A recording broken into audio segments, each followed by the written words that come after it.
The views expressed on the following program do not necessarily reflect those of WPSL. However, we are the ones who convince you to like and share them and subscribe to them on the social media and tell all your friends, because it's the Sue Ellen Sanders What's Happening show is what I got to call it, because there's a lot of things happening. And Sue Ellen is always there to tell us more. Sue Ellen Sanders is your host. Here she is.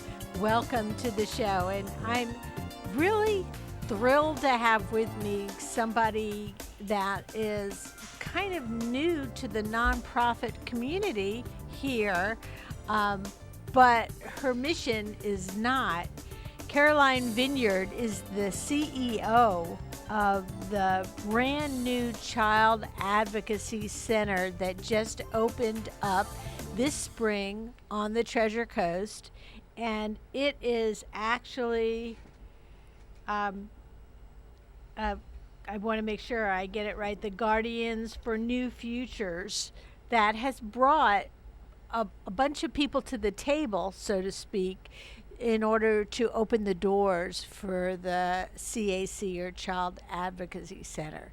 So Caroline is here, and she is, as I said, the CEO, but she's also a licensed mental health counselor. And Correct. We're going to talk about what the center is bringing. And of course, you can't really think of Guardians for New Futures without thinking of Debbie Butler. And she's the woman who got the ball rolling, so to speak, for 10 years or more. Caroline, help me track back a little bit with the history of how the Children's Advocacy Center came to be. Sure. Well, good afternoon, and thanks for having me today. So I've known Debbie Butler since, I would say, 2014, 2015. And back then, I had been working for Hibiscus Children's Center. I was the chief operating officer, and we partnered on a project, the Sanctuary, which was an emergency shelter in Port St. Lucie, also with Community Connected for Kids. And that was Debbie's vision, to have a soft landing for children when they're removed from their home and they have a place to go in the middle of the night. So she launched that project, and Hibiscus ended up taking that on for operating. And we found that a couple years later that the setting where that the shelter was not really conducive to placing children and whatnot. So we ultimately ended that project, but we really took the proceeds and the sale of the house to put it towards the Children's Advocacy Center project, which was something that she had always envisioned for the community. She knew that. Yes, she's been talking about that for years and years. Right. So that was really her vision even back then. And so I've had a relationship with Debbie for many years, and she continued to talk about it, and then she really got the ball rolling. She got stakeholders involved, community partners, donors, rallied the community, raised the money, and made it happen. She did that by working with a local investor, Richard Tamboni, who found the property in Port St. Lucie West and was able to she was able to obtain a 10-year lease for the building. And plus we have the option for 10 more years down the road. So she really explains it in a way that it was God who really led her to that location, because it is so centralized. I mean, it's a beautiful location. It used to be the old PGA Learning Complex, and it's just it's really central in the middle of the county, and it's also easily accessible by I-95. Correct. And just the landscape in the back, and I'll talk more about the Healing Garden, which is our next project of how we want to transform lives, children, families, even the professionals who work at the center will be able to engage in self-care and healing. So I'm curious, there's the CAC, the Child Advocacy Center, is it like the physical manifestation for Guardians for New Futures, or does the organization go on working in their normal ways, and this is an additional. Correct. Building. So this is a program that's under the umbrella of Guardians for New Futures, the nonprofit who basically is the provider of the Advocacy Center. The seed, Yes, so to yes, speak. the seed, yes. So Debbie reached out to me. I mean, over the years we'd met and talked, and was really working with the agencies who would be responsible for being co-located at the center, and really the originators of the CEC model for our community. So that was the Child Protection Team, the Department of Children and Families, Hibiscus Children's Center. They have the sexual abuse treatment program. The Victim's Advocate, who's employed through the state attorney's office. And so all those people were coming to the table with Debbie, and eventually she's like, okay, I need to hire someone, to lead this operation. So she called me up and said, hey, this is what I need you to do. And I said, I'm there. You're there. I'll do it. And the importance of having a building where all these different agencies can work out of and are that they're able to work together too, more as partners than everybody doing their own thing. Right. I mean, I've been working in the child welfare system for many years, and even in this community, and there's people's names, like child protective investigators or victims advocate or the child protection team, professionals, therapists. You might know a name, you have an email, but you've never met them face to face. But since we've had the agencies move in, and they have been co-located at the center as of April 1st, they started moving in. Now you can put a face to a name, and then every day you can basically communicate about a child, about a case, and it really helps to it aids in that investigation, and it aids in prosecuting the case. It just really adds a lot of value when you have these professionals no longer being in their silos, and that's just the way it was. Most of the families that come there, they require services from more than one of these agencies. Correct. So there are certain types of child abuse allegations or what we call cases that is in statute, that those cases are required to be referred to the child protection team. They provide a service of forensic interviewing and medical exams. Those cases are referred by law enforcement agencies throughout our circuit, the 4-county area. There's 14 different law enforcement agencies, and the Department of Children and Families. So they're both referring cases to the Child Protection Team. The Child Protection Team is at the Children's Advocacy Center. So all of those cases essentially are being served at the Advocacy Center, and services are being provided to all of those children and families, that we can offer so much to them versus just the Child Protection Team standalone in one location. If you wouldn't mind, take us through some of the different partner agencies and the services they provide, because you've been working with them for so many years, but a person listening to this show may not be familiar. We do know, the big picture. They're all there to help families, and therefore the children of those families that are dealing with issues, and they could be a variety of different things. So the role of the Children's Advocacy Center, we provide the centralized location for the community members to collaborate on cases of child abuse. How those cases come there, that varies. That varies initially. So there's usually an allegation. It gets reported to the hotline, the child abuse hotline, and that if it gets accepted for an investigation, there's a child protective investigator who's going to make contact with that child and assess for safety and start investigating. They do that jointly with law enforcement. There's usually a road patrol officer or even a detective that they start investigating this allegation, right? Where do the allegations come from?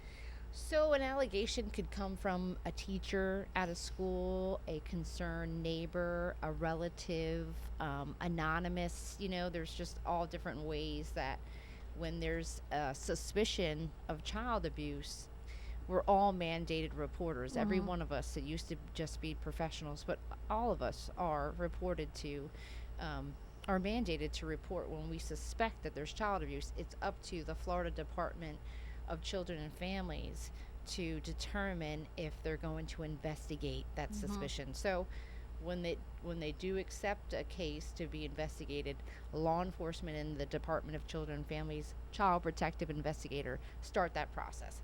Then they're going to refer that child and the family, whomever, to the child protection team for additional investigative services like the forensic interview, where How is a forensic interview different than a regular interview? so it's different because it could be used in court. It's being recorded. It's being observed by the investigative team. It's being observed by the detective and the child protective investigator and the victim advocate in a different room within the CAC. So the forensic interviewer is looking for basically the truth, and they're doing it in a way that is objective and neutral and unbiased. So it's not like a therapy session. They're saying, hey, tell me what happened from this time to this time, and the details. So they're gathering the factual information. Yes, and evidence. Uh-huh. Okay, so then at some point they may stop the interview, or it's the interview has concluded, and that interviewer will go back to the other room here in the CAC where they are watching the interview in real time and ask them, the team, we call it the multidisciplinary team, if there's any additional questions that need to be asked to the child, to our victim. Maybe that it's going to help make an arrest for that perpetrator, or that there could be safety concerns in the home and they want some more information. I'm going to stop you right there because I am going to ask you, if you didn't have this set up, would that interview have to happen several times with different entities instead of just once with everybody watching? Yes, so our role, the CAC's role, is to ensure accountability and ensure that those folks are coming to the interview, they're observing it, and that they're staffing these cases, they're communicating, because it's really not on one agency to make sure that everybody's accountable in this system. So what happens a lot of time is that one agency does their thing to a certain point. They're all doing their job, they're doing it right, but they only can get to a certain point because there could be a loss of communication or just a misstep along the way. Sometimes that happens. So we're doing our best to make sure that all of our partners are accountable to our process.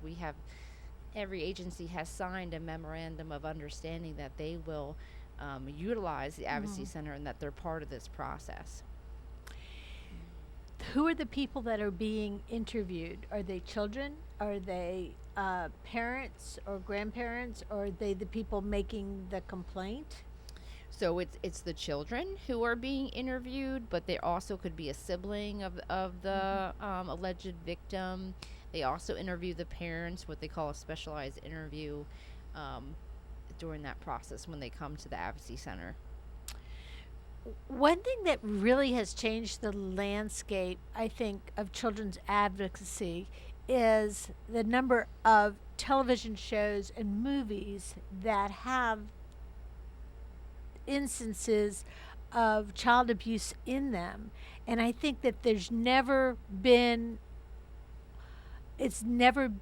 as widespread in media, and in, even when it's fictionalized, you're still seeing instances that may be pulled from real life, or maybe they're made up and just based on a case one of the writers read. But we're able to see what that looks like. We read stories in the paper, like the little child who was saved by the waitress in a Orlando restaurant. And so I think the public has never been more aware that there is a problem, that there is an issue, and hopefully on the lookout for reporting this type of thing. Hmm. Yeah, I mean, unfortunately, like it exists, and it exists everywhere, every community. It doesn't discriminate in a lot of ways. You saw the couple, in Jupiter, and they're being accused of abusing a child, who was adopted, who supposedly has a disorder and things like that. So, our focus this year is going to be community outreach in the way of prevention and education. Okay. We really think that is key. Although right now the Advocacy Center provides basically intervention. We really know that we need to get out there and so that the Advocacy Center is seen as a resource in prevention of child abuse and sexual abuse, human trafficking. For years, we had the Exchange Club, the castle, Right. that supplied a lot of child abuse prevention material. And now that organization as such is no more. But it was something that, offered the prevention information to families and also to the frequent reporters like teachers and neighbors and family that maybe is out of state, the situations to recognize. And also, we've, I don't want to say we're through the pandemic because that might never happen, but we're kind of on an ebb and flow with the pandemic. We're getting used to living with it, but it has created all sorts of additional issues when it comes to dealing with mental health of families. Hmm. Yeah, we've seen a lot of families who were isolated. You had a family who was functioning, and the kids were going to school, and then all of a sudden not going to school, and then being left at home with laptops, unsupervised, and so you don't know like what they were viewing and who was trying to solicit them online. I mean, the online solicitation has really gone up. Runaways has increased. The National Center for Exploited Children reported that runaways were up about 90%. Wow, And that- 90%. And that yeah. they were all related to like human trafficking as well and online solicitation. So, I mean, I personally know just, a family who you saw the change, you know what I mean? And these weren't people I didn't know. It was like, okay, you went from being happy kids, preteens, teenagers, to being isolated, didn't want to leave the house. I think they call that agoraphobia. You don't want to leave the house. Anxiety, Right. Yeah. depression. So, but then there's hope because you see slowly they kind of getting back to their selves again. You know what I mean? But I think that really affected a lot of children, teens, families. But a lot of people relapsed during that time. People who maybe had a lot of sobriety. So It was easy to do, even Right. for those of us who feel like they had, like you said, you feel like you have all your ducks in a row and you're feeling confident in the day-to-day activity in your life, and then all of a sudden it changes Right. drastically and you have to deal with it. So if people already have issues that are beginning or have been that they've been fighting, whether and a lot of people, their job situation, the parents may have changed. The other thing that I see a whole lot of, both in the media and in the public eye, is the reporting of trusted figures who have been involved in child abuse. For example, through church or through school or and you're seeing more and more of that exposed and reported, even if it happened 20 years ago. And so, children and their families might be thinking, where is there safe for me? Where am I in a safe place? Right. I mean, the majority of sexual abuse is done by someone that the child knows, like a trusted adult, someone in their church, and a relative. So that's why we feel that, getting out there and providing that education and prevention piece is crucial to young kids, even partnering with churches and providing that awareness, because a lot of times that's something something they don't want to talk about, doesn't happen here. So we feel that's important, and we're working on that, because kids need to know that things are not okay, and know what the red flags are and things to work to look for. Safe touch versus unsafe touch, and because a lot of times grooming is taking place where subtle things that this person is doing to get that child to trust them, and kind of make them think that this is okay. I remember I taught for about 6 years in the middle of a communications career, but one of the first things that I was taught with the teacher training was about they actually showed a video and went into information about where you touch someone, because everybody loves the teacher that goes around the class while the kids are taking the test and calms. You see an agitated kid, and you see their knee bouncing up and down, and you want to calm them down, and there's a place on their shoulder that you're okay to touching, Right. and there's other places that you're not, and they actually taught us that. And or to get permission. Is it okay or if I yeah, touch yeah, you exactly, on the shoulder? exactly. And it just, the landscape of that is changing, but a lot of times I'd like to give the benefit of the doubt to the school leaders and the church leaders and the organization leaders, because it could be some club or camp or group or scout or something like that, that the leaders aren't trying to look the other way. But it gets to the point where you are so convinced that that could not be happening under your watch, that Right. that's exactly what you're doing.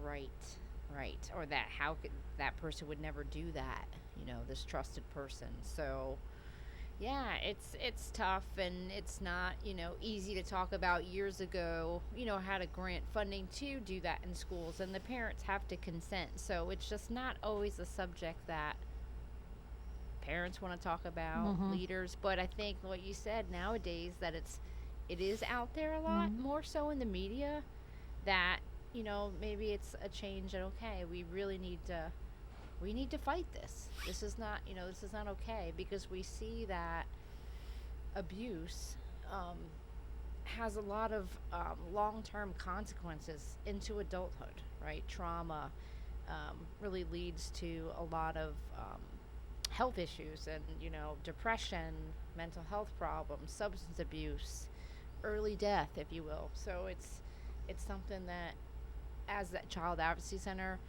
we want to be known, that it's just known that if there's an issue, this is where you go, or this is what we can do, or we can help. The Child Advocacy Center is going to have their doors open to supply information to families who are looking for prevention information and identification information. But it's not, am I understanding this correct? It's not going to be the type of place where they can come in and get counseling. So we offer mental health counseling there. So Okay. It could be Okay. it could be services we provide outside of like the system itself. Mhm. You know what I mean? It could be that we're providing advocacy outside of that, or mental health services, or even through our Healing Garden program that we're going to be launching a capital campaign for. So Tell us more about the Yes. Healing Garden. I You didn't- smiled just hearing it. That sounds awesome. So the Healing Garden is an idea that we came up with by visiting the L Center in Jupiter. Debbie had toured there, and they have a sensory garden. So they provide academic services to kids on the autism spectrum. So we felt like, okay, we want to provide a service, therapeutic horticulture to a variety of special needs population. The kids that are coming there and have experienced trauma, kids maybe on the autism spectrum, because right next door is the Barron Academy. Right. So that's how I knew the school, because I knew Debbie and Christine had visited it when they were formulating the plan for the Barron Academy. Yeah, so them as well. I mean, why not? They're right next door. And also, maybe down the road working with veterans, PTSD, even the professionals who work there. Again, on a daily basis, you're seeing egregious stuff, and a lot of stuff that's pretty upsetting. You see a 5-year-old that comes in with an STD. How does a 5-year-old get STD? Oh God, yeah. Just all kinds of things. And so we feel like having that healing garden in the back, we have a whole 3D rendering of it on our website, where there's a place for group counseling. There's a putting green, if you want. Oh, well, and that fits perfectly well with the old PGA. You probably use their old putting green. We wanted to pay homage to them. Yeah. I feel like history is always important, so yes. that would be good. There's a fairy hill. There's a sensory garden. So it's going to appeal to younger children, teens, the professionals we work with, all populations. So that's something we're working on now, creating and getting advice from experts in the field of the therapeutic horticulture program, like University of Florida. Mm-hmm. They have a whole certificate program on that. Mm-hmm. So more to come on that. And all the master gardeners that are housed at the University of Florida IFAS. Yes, we've had them come out and tour and give us some pointers. So yes, again, the partnerships are crucial, because if we're going to do it, we want to do it right and make sure that we have everything that we need. And why do recreate the research when somebody is already an expert in that? Yeah. Exactly. So you mentioned the children that are on the spectrum, and I suspect it's true, but I'm not sure, that families who deal with children who are on the spectrum or have some sort of disability, that the likelihood of some type of abuse may be higher because the frustration level is higher. Right. And then they might not have the verbal communication skills to say what's happening to them. Oh, that's true too. Yeah. Like you're so true. The stress is definitely a big predictor of abuse, right? Parents are stressed, dealing with all these other things, or frustration. So we had a case where it was unclear whether the abuse was happening, because they really couldn't. This was before the Advocacy Center, mind you. And so they did an interview, but it wasn't conducted in an Advocacy Center or child-friendly environment. Get a little closer to the microphone there. Sorry. Yeah. So, it really was unable to determine what was happening there. And that's those type of cases. You're like, okay, we need a partnership with the Center for Independent Living Options. They have a lot of folks who work with kids with disabilities who could aid in those services and doing interviews and how to help approach. And they recognize what the communication might mean. Right. Again, the years that I was a teacher, dealing with some of the students who were very high achieving, but on the spectrum, so high achieving that it was easy to forget that they didn't process things the same way we did. And so the expectations with the teachers were often, well, why? I don't understand why you can't follow the rules, because you obviously are really good at taking tests and you obviously know your stuff, and why can't you just follow the rules? and it's because of what they're dealing with as a disease that they had a different set of logic Mm-hmm. in what they were dealing with, and I'm sure that's frustrating for everybody. And while I was teaching, and I remember a particular student who was extremely high achieving, and I was so frustrated with them as a teacher, except for I only had to deal with them for an hour and a half, 3 days a week. They went home and they had to deal with their family Mm-hmm. had to deal with them, and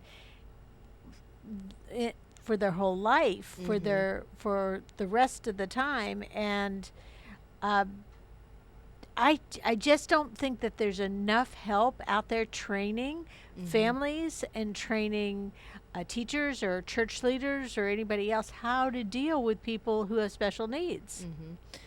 Well, I mean, I've met a lot of behavior therapists that really provide support to the families, to the teachers themselves. I Hmm. mean, just like Christine um, Saxon, in her school, she has one behavior therapist for every child that's enrolled in the Wow. school. Wow. And it's all Because through, it's that important. right. And so a treatment plan is developed, or, I guess that's what they call it, a treatment plan Uh-huh. with their, A the te- strategy. right, Yeah. with the teacher and the parent so they understand. And then those services can be provided at home, I think up to like 8 hours. That's awesome. So I think nowadays that I feel like the behavior, what they call it, applied behavior analysis, that field itself has more of a they have more specialists in that area, because I guess there are more kids being diagnosed Mhm. compared to maybe 10, 10 20 years years ago. ago, Yeah. So And that once you develop a strategy, that's a strategy you can live with for the rest of your life. Live successfully with dealing with that family member. right. I mean, I know that the parents' wish is that they have a successful life, somewhat independent. So I think there's also a need for more opportunities once they graduate, once they turn 18 and they're no longer in school. What can they do for vocational or career choices? So to go in a little bit different direction, from what you've seen over your lifetime, what are the reasons that children are abused? What are some of the reasons? Obviously, none of them are legitimate reasons. Right. I'm not saying that they are, but we talked about something like the pandemic, everybody being close together. Um, Possibly a parent or a grandparent is very stressed, or for some other reason, or drug abuse or Mhm. alcohol abuse. I've seen where it's like with sexual abuse, it's generational, So it's learned. It's the circle of I've learning. seen it Yeah. that way. Yeah. It happened to me, and then, and so that's unfortunate. I've seen where there is a lot of stressors in the home, or maybe it's a cultural thing of upbringing where that's the norm. Um, Is that why you got into the field that you went into?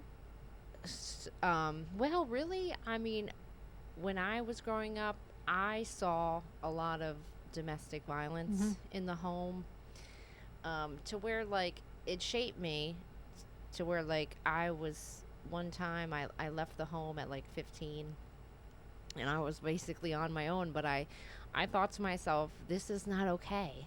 No child or teenager should ever have to deal with what I'm dealing with, right? Like it was just really it was like in your face, like this is not okay.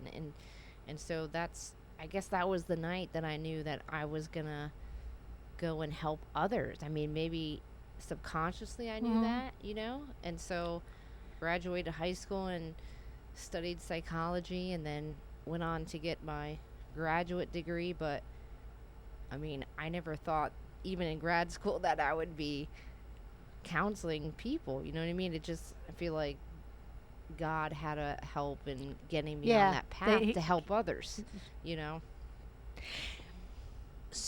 But for every 15-year-old or whatever age who sees that this is obviously in your face, not okay, there's probably a 15-year-old that says, okay, well, I'm going to behave this way because that way my parent won't lash out at me. And then they go on, and it changes their life in a negative way. Yeah, I mean, trauma, it affects every individual differently. You know, it all depends on, you know, your support system, your protective factors, resilience, you know. So, yeah, you could see it go. Someone described it to me one time that, you know, you can go the opposite way, so far from it. So for me, it was like, you know, domestic violence and all that. And I was like, I'm going away from that. I'm going to be independent and never rely on a guy and all that, you know. And then some people, they stay stuck in it, right? It's like what they learned, and that's all they know, and they identify with that. So, and because it's all they know, they think that that's okay, normal, that right. it's their normal. And so for them to, so then they have children, have a relationship, and then that's, you know what I mean? It's no, one of the other situations that I dealt with was a high school junior who wasn't turning all of his work in, and so I was going to call his parent and say that, you know, he's doing okay, but with his tests, but he's flunking out because he's not turning in any of his homework. And one of the other students in that classroom came up to me after class and said, don't call, and I'm not using his name, don't call John's dad because he will beat him if you do. And, you know, I thought, okay, so what do I do here? And so I went to the guidance department and talked to them about it, and they were like, you know, you can't take the word of the other student. But I still went back to the classroom and did not call that parents. I decided to resolve it. And then it turned out that the parent actually, when they came in at an event, they were a police officer. wow. And so I was like you said, wow. And so there wasn't anything for me to report. It wasn't like I saw bruises or anything. It was just total hearsay. Right. But it kept me from calling home and reporting and talking to the parent and trying to deal with the parent to have the student be more successful. I just let it slide. So that's like an example of being trauma informed, right? Where you're seeing a behavior, and then you know, you don't really know what's going on, but you're gonna probe to understand, instead of failing him, like, okay, or you know, discipline first. It's like, okay, what's going on with his child? What is underneath all that? And so you didn't really have maybe enough to report it, but you know, it was something you don't know really. But Well, I didn't. And over the year, there were a couple times where I tried to draw the student out to, you know, ask questions that I wasn't going to be inappropriate in the questions that I asked and not in front of the class. But there still wasn't enough for me to do anything with. And I was really frustrated with that because I felt like, what would be the reason that other student would say that if it wasn't true? Unless they were, and, you know, 17-year-olds might be just creating drama and havoc as well. But again, there was no reason for the other student to say that unless it was true, unless that student had told him, you know. well, I mean, that makes me think of our annual Treasure Coast Child Summit, where back in 2008, that was brought on by Guardians for New Futures, Debbie Butler, because of a story in the news where there was a girl who was being abused. She was by her stepmom. She was being kept in the home, didn't go to school.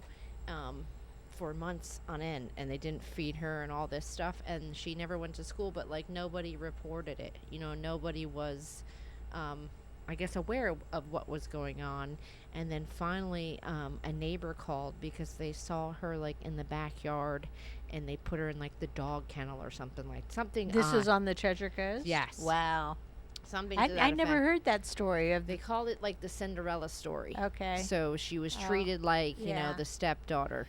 And so that was why Debbie launched it. It was to really educate, teachers, people in the community, therapists about issues impacting children, and reporting abuse and signs to look for, when abuse is occurring. So, we're going on, almost our 13th year, so Yeah. I'm excited. And I think I've attended about half of them. Okay, good.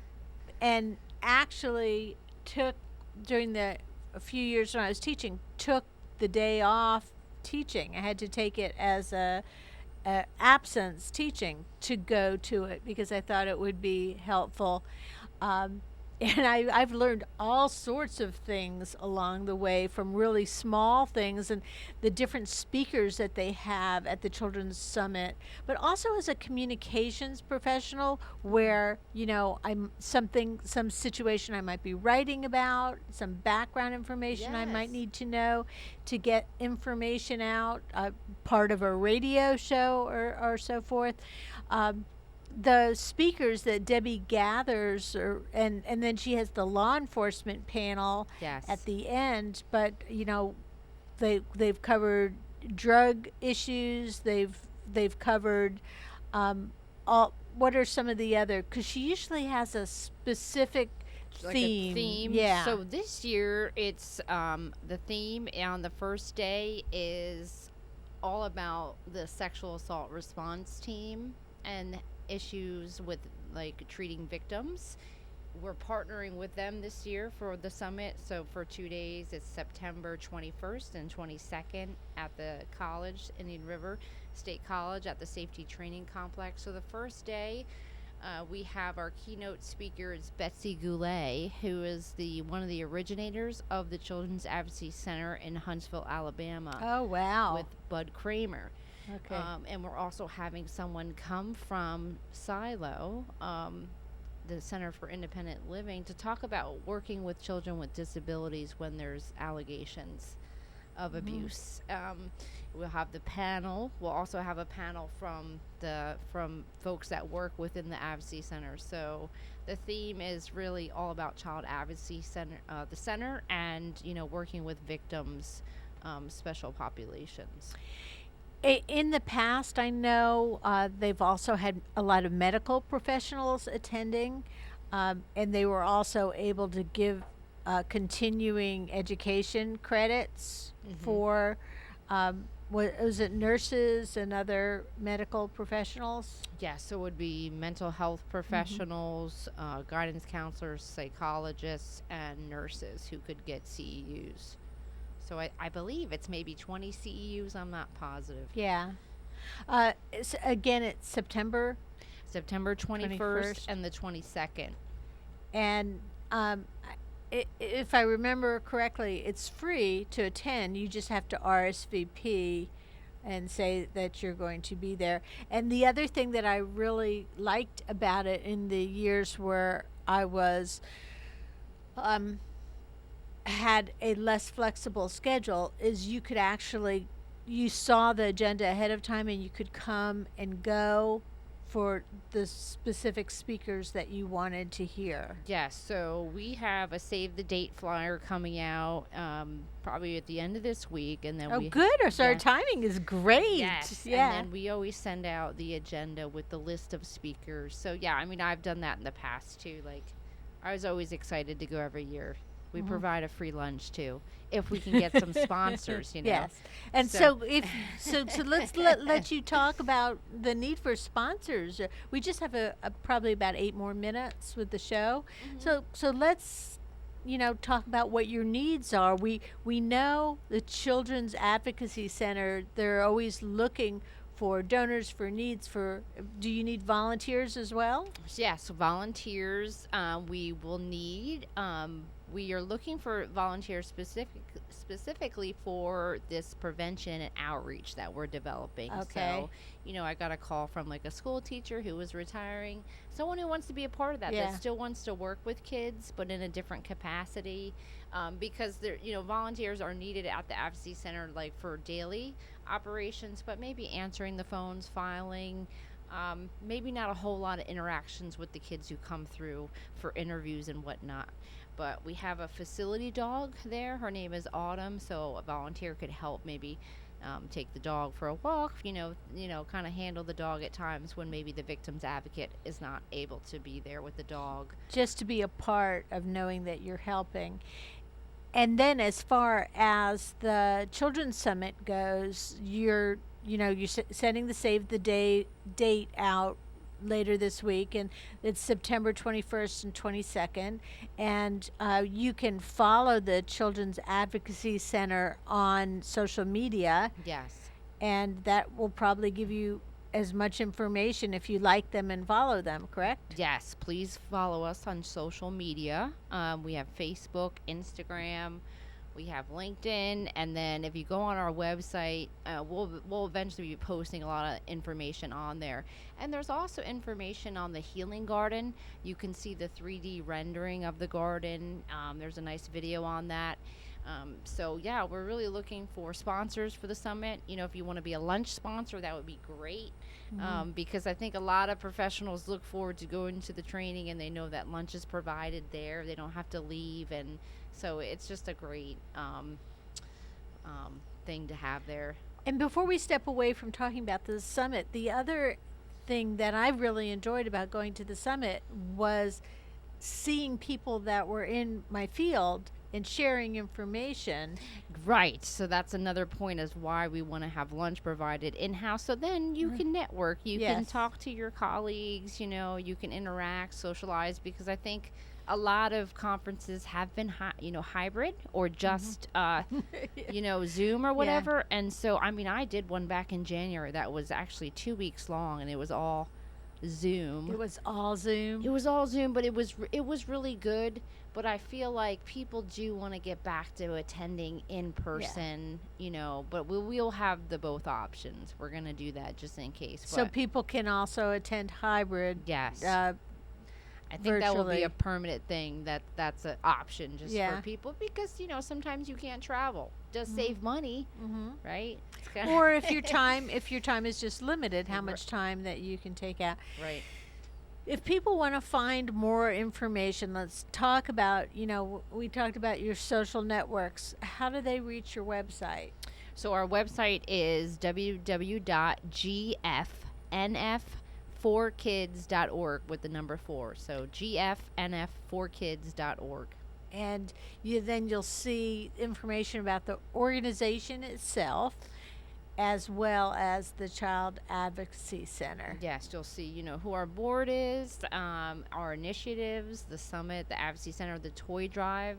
If people want to get involved in the toy drive, that comes up about beginning of November. So, yeah, and then you can call our number and speak to me directly if you would like. Our number is 772-807-3868. Okay. And of course, like and follow them on Facebook and Instagram, because then you'll stay up to date with all the information that you might need. We've been talking to Caroline Vineyard, and she is the CEO of the Children's Advocacy Center, which is connected to the Guardians For New Futures. for New Futures. I always put it in the wrong order. Guardians for New Futures of the Treasure Coast. And it's an organization that's been around for, Since 1991.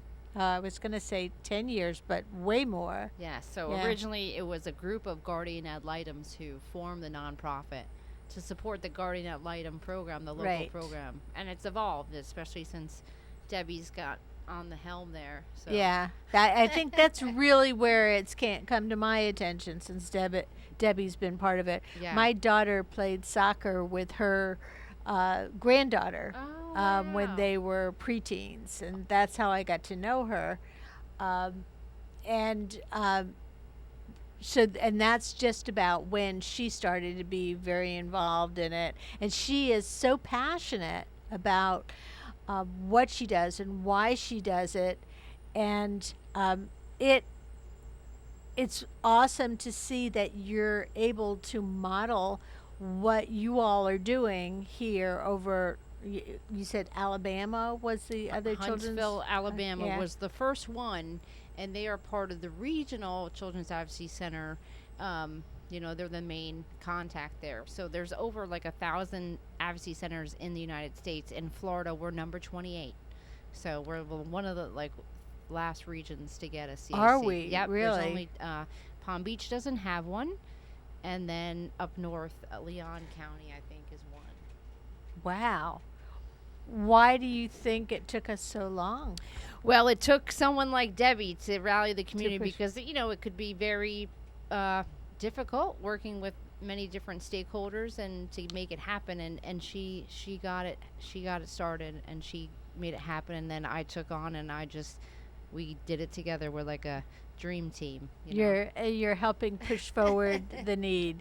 And of course the center opened in April and it's continuing to provide services and also provide information to people in the community, but offer a place for the agencies to get together.